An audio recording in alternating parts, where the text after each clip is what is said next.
He kept working. Hardy came to visit once and mentioned, making conversation, the number of his taxi, 1729. A rather dull number, he said. Ramanujan looked up from his bed. No, Hardy. It is the smallest number expressible as the sum of two cubes in two different ways. He was dying. He was still listening. In those final months, he filled what would become his lost notebook. Pages so far ahead of their time the mathematicians in the 1970s would open them and not know whether to feel humbled or afraid. He was writing for people who hadn't been born yet. He came home in India 1919. His mother met him at the door.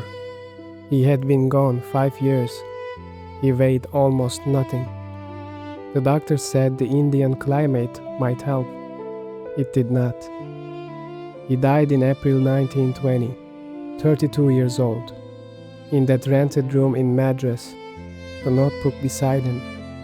He left behind no school of followers, no institution, no comfortable legacy, only the work, thousands of theorems, burning quietly in the dark, waiting for the world to catch up. Think of the last time you understood something before you could explain it. Not a fact you recalled, and knowing that arrived whole, before the words, before the proof, before anyone told you it was allowed. That is what Ramanujan's entire life was made of. He came from nothing and arrived somewhere no one else had reached. A man who woke at 3 in the morning in a dark room and reached for a paper before he was conscious. Who cooked his own rice in a Cambridge kitchen because there was nothing else he could eat. Who looked up from a hospital bed at a taxi number and heard music inside it. What his life demonstrates is not that he was different from the rest of us. It's that he refused to stop listening.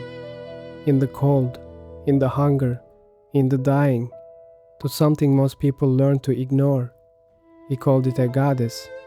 Hardy called it genius. The name doesn't matter. What matters is this, that voice exists in you too. You have felt it. The question Ramanujan's life leaves behind is not whether it's real. The question is whether you trust it enough to follow it into the dark.